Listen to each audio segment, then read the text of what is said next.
ពីសភៅរបស់ខ្ញុំនេះបាទប៉ុន្តែដំបូងបំផុតដើម្បីយើងចង់ដឹងអំពីការសរសេរសភៅនោះគឺធម្មតាពេលយើងចាប់ផ្ដើមដំបូងវាទៅមានការចាប់អារម្មណ៍តែនិយាយទៅជាសំណួរតែហេតុអីបានជាយើងត្រូវសរសេរសភៅនោះគឺយើងចង់ដឹងរឿងមួយបាទមែនតើទៅកាលពីខ្ញុំនៅជាសិស្សនោះគឺខ្ញុំអានសភៅប្រវត្តិសាស្ត្រខ្មែរច្រើនដែរហើយប្រវត្តិសាស្ត្រខ្មែរភាគច្រើនគឺសរសេរដោយជនបរទេសបាទហើយយើងអានទៅយើង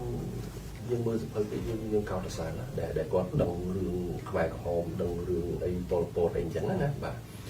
ប៉ុន្តែវាខ្វះនៅពេលដែលយើងអានទៅយើងឃើញអូប៉ុលពតឡើងកម្មអំណាចតែនៅពេលដែលអចលនានឹងវាដួលរលំរលាយបាត់ទៅវាអត់មានបាទអត់មានអញ្ចឹងដោយសារការចង់ដឹងហ្នឹងក៏យើងចេះតែតាមសារគ្រឿងរយអញ្ចឹងណាអញ្ចឹងដល់ពេលដែលអានទៀតមកថាតើវាលាយបាត់ទៅពេលណាហ្នឹងគឺឯកសារជាបរទេសហ្នឹងគឺនៅមាននិយាយដែរគ្រាន់តែគេនិយាយថាពេលដែលអ៊ុនតាក់ចូលមកហ្នឹងឆ្នាំ91ដល់93ហ្នឹងគឺវាចប់បាទហើយដល់ពេលយើងនៅកម្ពុជាយើងដឹងថាវាអត់ចប់វានៅវាយគ្រានៅអីជាក់ស្ដែងបើខ្ញុំកើតមិនទាន់តែទាន់តែចុងមិនតិចគឺខ្ញុំចាំកាលនោះគឺយើងធ្វើដំណើរផ្លូវជាលេខ3ទៅកំពតណាបាទគឺយើងទៅធ្វើជាលេខ3ទៅគឺឃើញរៀនហើយគាត់ឡើងមកឈរលើផ្លូវគាត់អត់មានធ្វើទេគាត់គ្រាន់តែឈរស្ពីកំភ្លើងហ្នឹងតែយើងមិននេះយើងត្រូវឲ្យលុយឲ្យគាត់ទៅបាទអញ្ចឹងសង្គ្រាមវានៅបន្តអញ្ចឹងសួរថាតើរឿងហ្នឹងវាចប់យ៉ាងម៉េចអាហ្នឹងឯងដែលយើងចង់ដឹងដែលនាំឲ្យមានការសរសេរសភៅនេះឡើងបាទអាហ្នឹងគឺដើមគំនិតដំបូងបំផុតតែម្ដងបាទអរគុណនៅពេលដែលខ្ញុំចាប់ផ្ដើមសរសេរសភៅនេះគឺយើងគិតថាទី1វាមិនមែនជាប្រឡំលោកទេបើកាលណាប្រឡំលោកយើងមានការសម័យទៅយើងសរសេរចេញតែសភៅប្រវត្តិសាស្ត្រពិតយើងសម័យអត់បានទេយើងត្រូវមានតួលេខត្រូវមានឯកសារជាក់ស្ដែងបាទហើយអាតួលេខឯកសារហ្នឹងហើយនៅពេលដែលយើងទៅមើលសភៅចាស់ហ្នឹងគឺសភៅរបស់បរទេសគាត់សរសេរគឺគាត់សរសេរតែការឡើងកាន់អំណាចរបស់ប៉ុលពតនិងខ្មែរក្រហមនៅពេលដែលអង្គការហ្នឹងវាវិវត្តទៅយ៉ាងម៉េចទៅគឺអត់មាននិយាយទេបាទគេនិយាយមកផ្លែពេលដែលចូលអ៊ុនតាក់ចូលឲ្យអត់ចប់អត់មានអីទេបាទដូច្នេះអ្វីដែលថ្មីហ្នឹងគឺសភៅហ្នឹងគឺនិយាយអំពីរចនាសម្ព័ន្ធចាត់តាំងការរៀបចំរបស់កងទ័ពខ្មែរក្រហមហើយមូលហេតុអីបានជាកងទ័ពនឹងវានៅរឹងមាំទោះបីថាមានការដាច់ជំនួយមានអីចឹងណាហេតុអីក៏កងទ័ពនឹងវានៅរស់បានវានៅធ្វើការប្រយុទ្ធបន្តសង្គ្រាមចឹងប៉ុន្តែសំណួរមួយបន្តទៅទៀតទោះបីរឹងមាំចឹងក៏ដោយមូលហេតុអីបានចុងក្រោយមកកងទ័ពនឹងវាបែកបាក់វាអารមណ៍វាអស់ទៅបាទអញ្ចឹងដើម្បីនិយាយអាហ្នឹងគឺវាឈានចូលប្រធានបទមួយទៀតគឺនយោបាយឈ្នះហ្នឹងឯងបាទខ្ញុំគិតថានេះគឺអ្វីដែលថ្មីដូចខ្ញុំនិយាយខ្ញុំធ្លាប់ទៅធ្វើការស្រាវជ្រាវនៅបរទេសណាគឺភាគច្រើនគេនិយាយតែពីអ៊ុនតាក់គេលើកតែពីអ៊ុនតាក់មកបោះឆ្នោតហើយចប់បាទគេនិយាយដែរថាខ្មែរក្រហមមិនបានចូលរួមការបោះឆ្នោតប៉ុន្តែនៅពេលដែលខ្មែរក្រហមមិនចូលរួមការបោះឆ្នោតមិនចូលរួមរដ្ឋាភិបាលតែខ្មែរក្រហមទៅណាគាត់និយាយបាទហើយសភៅខ្លះគាត់និយាយដែរប៉ុន្តែមកទំព័រវាអត់គ្រប់ទេគាត់ថា96មានការចូលរួមអីអញ្ចឹងហើយចប់អត់មានអញ្ចឹងនៅក្នុងសភៅនេះគឺយើងបញ្យល់មកពេលដែលគាត់អត់ចូលនោះវាព្រឹត្តិការណ៍ផ្ទៃក្នុងយ៉ាងម៉េចបែកគ្នាយ៉ាងម៉េចតាមយុទ្ធសាស្ត្រដែលប្រើប្រាស់ដើម្បីបញ្ចប់នោះយ៉ាងម៉េចតែវាមានបញ្ហាប្រឈមនេះហើយគឺជារឿងថ្មីនៅក្នុងសភៅនិយាយទៅព័ត៌មានមានច្រើនដោយសារយើងចុះទៅផ្ទាល់និយាយទៅមុននឹងស្រាវជ្រាវខ្ញុំបានដឹងរឿងនឹងខ្លះដែរតែដឹងរបៀបថានិយាយតគ្នាស្មានអីចឹងអ្នកខ្លះក៏លើកឡើងចេះទៅអ្នកខ្លះលើកឡើងចោលទៅប៉ុន្តែតាមដែលវិធីសាស្ត្រស្រាវជ្រាវមួយដែលយើងអាចប្រៀបធៀបផងសភាសិទ្ធិខ្មែរចឹងគេថាមនុស្សគេឲ្យមនុស្ស10នាក់បិទភ្នែកហើយទៅស្ទាបតម្រៃណាបាទអញ្ចឹងថាស្ទាបប៉ះជើងទៅអូតម្រៃហ្នឹងរៀងដូចសសរផ្ទះហ្នឹងណាទៅប៉ះកតុយទៅរៀងដូចបំបោកហ្នឹងណាទៅប៉ះប្រម៉ោយទៅរៀងដូចពស់ហ្នឹងអញ្ចឹងនៅពេលដែលយើងទៅសួរមួយវាអត់បានទេអញ្ចឹងយើងត្រូវប្រមូលឯកសារសរុបទាំងអស់ដើម្បីចេញរឿងហ្នឹងមកបាទហើយឧទាហរណ៍ខ្ញុំឧទាហរណ៍រឿងមួយដែលសំខាន់ជាងគេនោះគឺថារឿងគេហៅថាមូលហេតុអីបានជាខ្មែរក្រហមមិនចូលរួមការបោះឆ្នោតឆ្នាំ93 ភាគច្រើនគឺជាការប៉ាន់ស្មានគេថាដោយសារខ្មែរក្រហមគាត់ជ្រុលនិយមហើយជាការប៉ាន់ស្មានក៏ប៉ុន្តែនៅពេលដែលយើងស្រាវជ្រាវទៅគឺមានឯកសារឆ្លងនេះរវាងលោកចនសន្តិសុនដែលជាប្រធានយោធាអ៊ុនតាក់ហើយនឹងខ្មែរក្រហមយើងសង្កេតឃើញថាខ្មែរក្រហមគាត់ដួលរដ្ឋកម្ពុជាអត់បានលើសមរភូមិអញ្ចឹងគាត់មានគំនិតមួយថាបើដួលលើសមរភូមិអត់បានគឺត្រូវប្រើអង្គការសហប្រជាជាតិដើម្បីដួលរដ្ឋកម្ពុជាហើយគាត់ធ្វើការបកស្រាយលើកិច្ចព្រមព្រៀងក្រុងប៉ារីសថាកិច្ចព្រមព្រៀងក្រុងប៉ារីសគឺត្រូវរំលាយរដ្ឋាភិបាលទាំងអស់ចោលអញ្ចឹងគាត់គិតថាបើរំលាយទាំងអស់ចោលរំលាយផ្សាយកងទ័ពទៅយើងមិនផ្សាយហើយឆ្លៀតពេលហ្នឹងយើងតាមដែរបាទគាត់គិតអញ្ចឹងនៅពេលដែលអនុវត្តទៅគឺគាត់ទៀមទាហ្នឹងចុងក្រោយមកគាត់ទៀមទាហ្នឹងគឺលោកអាកាស៊ីដែលជាប្រធានអង្គការហ្នឹងគាត់បើរដ្ឋកម្ពុជាដឹងអត់ព្រមទេហើយបើរដ្ឋកម្ពុជាអត់ព្រមវាមិនមានអីដែលប្របាក់យល់ទេពីព្រោះរដ្ឋកម្ពុជាកើតឡើងហ្នឹងគឺដើម្បីទប់ស្កាត់មិនឲ្យមានការវិលត្រឡប់នៃរបបបល្ល័ង្កពិសាបាទតែបើសិនជារំលាយខ្លួនឯងពលពតមកវិញអាហ្នឹងមានការវិនិច្ឆ័យហើយបាទអញ្ចឹងរដ្ឋកម្ពុជាពិតអត់ព្រមទេចុះអ៊ុនតាក់លោកអាកាស៊ីក៏គាត់បានធ្វើរបាយការណ៍ទៅអគ្គលេខាធិការអង្គការសហប្រជាជាតិក៏ពីលោកថាមិនអាចធ្វើតាមខ្មែរក្រហមបានបើសិនជារំលាយរដ្ឋាភិបាលចោលគឺកើតទៅជាអាណាធិបតេយ្យគ្រប់គ្រងអត់បានអ៊ុនតាក់នៅត្រូវបរាជ័យអញ្ចឹងខ្មែរក្រហមគាត់ខឹងគាត់ដកខ្លួនចេញពីការបោះឆ្នោតបាទហើយគាត់ដកខ្លួនហ្នឹងគាត់របៀបយើងនិយាយថាគាត់ដកហើយគាត់សង្ឃឹមតាមដែលយើងមើលសកម្មភាពដែលប៉ុលពតឲ្យធ្វើណាគាត់ដកខ្លួនគាត់សង្ឃឹមថាតែអាចដកខ្លួនទៅមុនតាក់បរាជ័យអញ្ចឹងគាត់ថាដកខ្លួនទៅគេហៅគាត់ចូលវិញទីផុតអត់មានអ្នកគេហៅចូលហេតុអីបានគេអត់ហៅចូលពីព្រោះគាត់មានប្រវត្តិបល្ល័ង្កពិសាអញ្ចឹងគាត់ជ្រុលខ្លួនទៅក៏ដាច់ចេញពីមុនតាក់ទៅដូច្នេះរឿងនេះមិនមែនគាត់ជ្រុលនិយមមកមុខគាត់មិនចូលមួយគេទេគាត់មានផែនការពីក្រោយទៅដល់ចង់បំផ្លាញគេឯងដោយយកកិច្ចព្រមព្រៀងក្រុងប៉ារីសមកប្រើអានេះជាឧទាហរណ៍មួយហើយវាមានឧទាហរណ៍ច្រើនផ្សេងទៀតនៅក្នុងហ្នឹងដែលគឺយើងមានផ្ទាល់មានឯកសារផ្ទាល់ដែលយើងអត់ស្មានទេបាទកន្លែងនេះខ្ញុំចង់លើករឿងមួយគឺថាគេអត់បានឆ្លងកាត់អាហ្នឹងតែខ្ញុំក៏អត់បានឆ្លងកាត់ដែរដោយសារកាត់អត់ទាន់ទេប៉ុន្តែ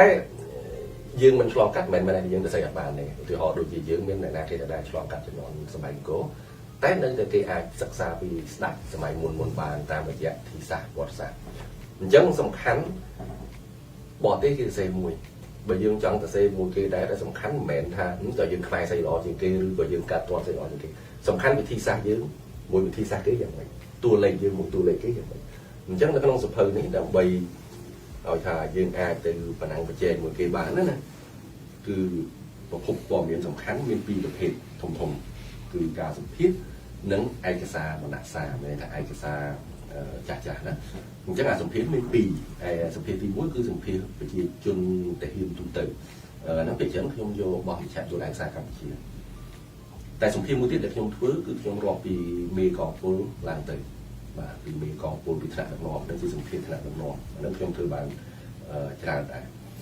ចំពោះឯកសារវិញគឺយើងមានដល់ទៅ6 7ប្រភេទឯកសារទី1គឺឯកសាររបស់អតីតអគ្គសេនាធិការនៃកងពលកម្ពុជាជំនាន់ហ្នឹងគេហៅអគ្គសេនាធិការឥឡូវគេដូរឈ្មោះផ្សេងណាទី2គឺឯកសាររបស់លោកចនសន្តិសុនជាប្រធានយោធាអ៊ុនតាក់ដែលខ្ញុំនិយាយហ្នឹងបាទគឺឯកសារហ្នឹងគាត់អត់ឲ្យមកយើងទេគាត់ទុកនៅសាលារដ្ឋាភិបាលអូស្ត្រាលីហើយឯកសារឆ្លងមួយខ្មែរក្រហមមួយរដ្ឋកម្ពុជាគឺគាត់ទុកទាំងអស់អញ្ចឹងខ្ញុំមានជំនួយការហ្នឹងគាត់ជួយរកនៅក្នុងដោយសារគាត់រៀននៅក្នុងគាត់ធ្លាប់ជាកូនសិស្សខ្ញុំបាទទី3គឺកាសែតចាស់មានខ្ញុំយកខាងគេគឺព្រឹងពេញប៉ុកហើយនឹងស្មេកម្ពុជាហើយនឹងកាសែតកងទ័ពរបស់រដ្ឋកម្ពុជាបាទទី3គឺឯកសារផ្ទាល់ខ្លួនរបស់អ្នកចូលរួមណាខ្ញុំមានមេកងពលមួយគាត់សុំមិនចេញឈ្មោះទេតែគាត់បានឯកសារនៅពេលដែលខ្មែរក្រហមគាត់ចូលសមារណកម្មហ្នឹងគាត់ចង់បង្កើតជាឯករាជ្យអីណាចង់ឯកសារចេញមកជាបាយអង្គរាជគឺយើងមានបាទចំពោះខ្មែរក្រហមឯកសារសំខាន់មាន2ទី1កាលពីគាត់ធ្វើសង្គ្រាមគាត់បោះជាទស្សនាវដ្តីហៅថាទស្សនាវដ្តីកងទ័ពជាតិកម្ពុជាប្រជាធិបតេយ្យហ្នឹងមួយទី2ប្រជុំខ្មែរក្រហមពេលហ្នឹងប្រជុំខ្មែរក្រហមគាត់ផ្សាយមកគាត់ជេររងៃប៉ុន្តែវាមានអ្នកខ្លះគាត់កត់ត្រាទុកអញ្ចឹងយើងទៅរកអបតិចរិតដែលគាត់កត់ត្រាបានបាទហើយបន្ទាប់មកយើងមាន ឯកសារផ្សេងមួយចំនួនទៀតដែលជាសភៅជាអីចឹងណាឧទាហរណ៍ដូចជាសម្ដេចតេជោអីខ្ញុំអត់មានសម្ភារប៉ុន្តែមានសភៅដូចជាសភៅ10ឆ្នាំនៃដំណើរកម្ពុជាបាទសភៅអ្នកខ្លះគាត់ចូលរួមអីចឹងទៅគាត់ទៅសេអីចឹងទៅគឺយើងយកហ្នឹងមកបាទអញ្ចឹងយើងបូកអាហ្នឹងទាំងអស់ចូលអាហ្នឹងចង់និយាយថាបើប្រពុកមួយដូចអ្នកមនុស្សម្នាក់ទៅស្ទាបថ្មីចឹងណាអញ្ចឹងយើងបូកទាំងអស់ហ្នឹងមកយើងផ្ទៀងផ្ទាត់ទៅបានចេញមកបើយើងអត់ធ្វើអញ្ចឹងទេគឺអត់អាចទៅបណ្ដាញវិទ្យាជាមួយគេបានទេដោយសារគេធ្វើគឺក៏គេធ្វើអញ្ចឹងដែរហើយក៏ប្រភពឯកសារគេក៏គេមានសម្ភារហ្នឹងដែរអញ្ចឹងបើយើងអត់ធ្វើអញ្ចឹងគឺយើងអត់នេះបានទេបាទអានេះគឺអ្វីដែលយើងធ្វើដើម្បីទាញព័ត៌មានឲ្យបាននៅក្នុងសភៅបាទអរគុណចំពោះនេះខ្ញុំគិតថាមិនមែនថានេះទេគឺដោយសារគាត់អត់ដែរមានអ្នកណាធ្វើអាសម័យហ្នឹងសម័យដែលខ្ញុំធ្វើហ្នឹងអត់ទាន់មានបរទេសណាគាត់ធ្វើច្រើននេះដែលគេធ្វើច្រើននេះគឺ75 79នៅពេលដែលខ្មែរអស់កាន់ដែរអាហ្នឹងគឺច្រើនគាត់មានឯកសារផ្ទៃក្នុងបកគាត់មានសម្ភារជាមួយអ្នកដែលរត់ទៅបរទេសគាត់មានសម្ភារជាមួយអ្នកដែលរងគ្រោះអីចឹងណាចំណែកខ្ញុំធ្វើពី91ដល់99អញ្ចឹងឯកសារហ្នឹងអត់ដែលមានអ្នកណាគេមកយកមកធ្វើទេហើយខ្ញុំគិតថាមូលហេតុដែលគេអត់ធ្វើហ្នឹងគឺដោយសារគេជឿថាអ៊ុនតាក់ចូលមកបានសន្តិភាពចឹងអត់មានន័យត្រូវស្រាវជ្រាវទេអញ្ចឹងឯកសារចាស់ដែលមានហ្នឹងគឺអត់មានអ្នកណាគេយកមកធ្វើទេដោយសារផ្នត់គំនិតហ្នឹងហើយដែលវាឯកសារហ្នឹងគឺតែទុកចោលដល់ពេលយើងដឹងថានឹងវាអាចចឹងយើងទៅស្រាវជ្រាវទៅក៏បានឯកសារនឹងមកអរគុណតាមពិតទៅការសរសេរសភៅមួយដែលវាមិនមែនជាបឡំលោកដូចខ្ញុំនិយាយហ្នឹងបើបឡំលោកស្រួលតែយើងទៅហាងកាហ្វេមួយយើងអង្គុយអារម្មណ៍ល្អទៅយើងសម័យយើងសរសេរទៅបានបាទ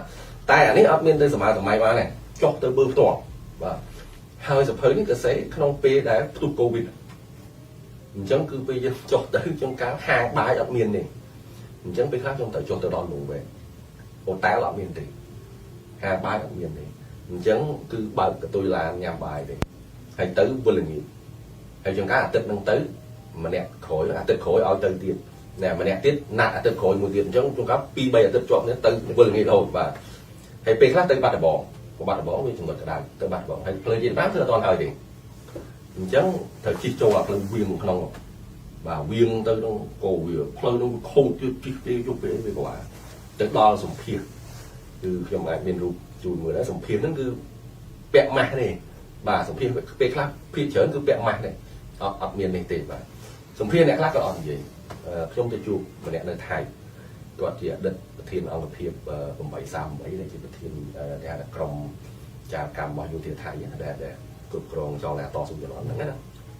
គាត់ទៅចូលទៅដល់ជួបគាត់សួរថាសិក្សារៀនអីខ្ញុំថាសិក្សាផ្នែកផងគាត់ថាពលងាប់បាត់អីសិក្សារៀនបាទអញ្ចឹងគឺវាពិបាកជាងការអ្នកខ្លះអត់និយាយអ្នកខ្លះសុំ3ដងបានឲ្យជួបអ្នកខ្លះសុំពី3ប្រភពបានជួបបាទអ្នកខ្លះជួបម្ដងអត់និយាយទេតើតែពិតយើងដឹងរឿងហ្នឹងហើយអញ្ចឹងយើងនិយាយរឿងហ្នឹងទៅបានគាត់ឆ្លើយមកវិញបាទ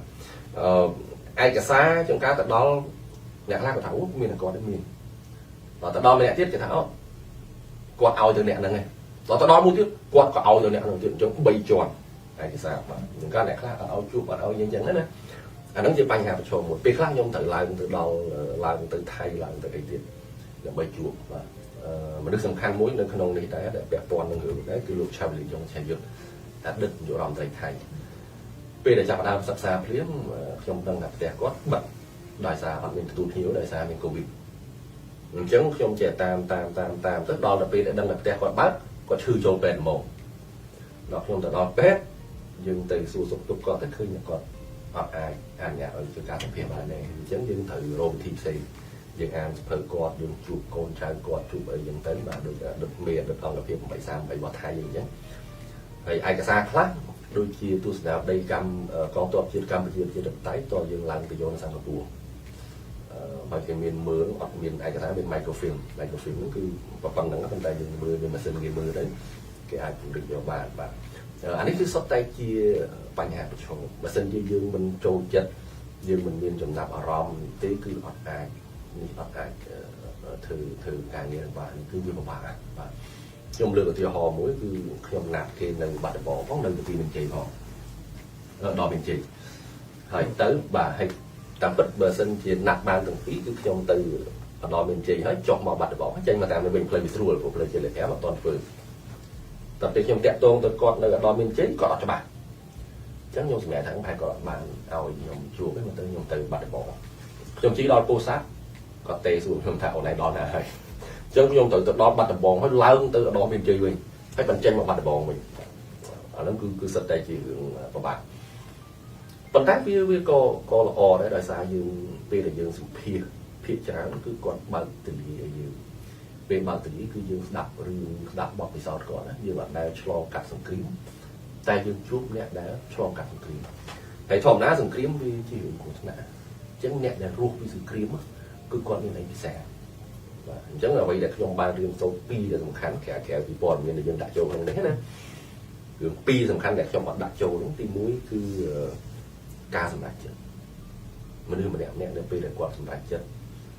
ta quạt kinh thấy lại này cả hóm pi để quạt trôi mà đọt thang báo ta quạt kinh thấy lại cái bộ bay nghe vui mình chẳng trôi bảo cái chạp vô ta thưa xảy mình dần là lấy dân đắng làm dù bài sẽ mình ca thì điểm ta nè để trôi từ bộ kia nơi con cô lấy đậm vậy nó càng bùng có trôi máu có đắng cái trôi máu kia vô thì ấy chẳng hai đấy bạn qua sủng đại chân trôi máu nó nhưng xua rất cóประโยชน์hai đấy bạn qua sủng đại chân trôi máuให้trôi máu chỉ mũi sủng đại không sàn đại vì muốn thọ bay cái này thọ chỉ thọ ấy vậy đó và hai ấyทั้งการสำหรับเจ็ดแบบนั้นมีนไอ้เป็นแค่การสำหรับเจ็ดนั่นคือประทอยประธานนะยังลืมตัวหอมก็คือมีเจียการทำไมกับหอมเหมือนนั่นที่ยังดังปีบองเลยเด็กก่อนมาประทอยไปจัดปีนั้นคือดักก้อนบองปีไอ้บองนั้นในขณะเราไปจัดไปการปีจุ๊บนั้นฉันก็กดบางกับทีเราไปจัดนั่งติ๊กอย่างแบบจอไปโจแล้วนะมีเจียการคลายบองเนี่ยเติมหมูเยอะเฮ้ยคลายเจริญบางคนรู้ไปแล้วทำไปจ้ามาอันนั้นการประทอยประธานอีปีคือการดักลมคุยของตัวอันนั้นก็สำคัญนะแทนไอ้ก็เอาเพียงทำไมเราคลาดได้เธอสมารังกัมโจตเอากับเพียงต่อออกเมียนการแปลรูปแทนเอาเพียงคลาดโจสมารังกัมมาเอ้ยคือเห็นไอ้อัจฉริยะจังจะวิ่งมาไปเนี่ยต่อเปลี่ยนดูจะเดินบอลคลาดดูจะเดินลงเวงอย่างนี้ก่อนจะจับดามปุ๊บตู้สมารังกัมกลับสำหรับใครจะดามไหนเจ้ามูลหายไอ้บ้านกิจการคุณกรองเอาเพียงเปคลาดได้คุณกรองคุณม้วนเปคลาดได้คุณกรองอันนั้นคือvậyแต่คืออัดบินยืนเรียนในสลาหน้าบ้านคือยืนดังตัวปีบอกปีสอบมาก่อนตัวจังเดี๋ยวไปได้ยืนตั้งแขนปีก่อนเงินเนี่ยยังดักจงตรงสะพานนี้คืออาการของบ้านนั้นวีเธอยืนดังวียืนตลอดนั่นแหละจังก็การสลาชื่อนั้นก็เลยสบายมันย่างอย่างไรว่าจังสำหรับเขาวิเมียนการบ้านวิเมียนพิมพ์งี้ส่วนปัญหาเป็นอย่างปีการสบายนั่นคืออาจจะตกทางวิซีสองเนี่ยได้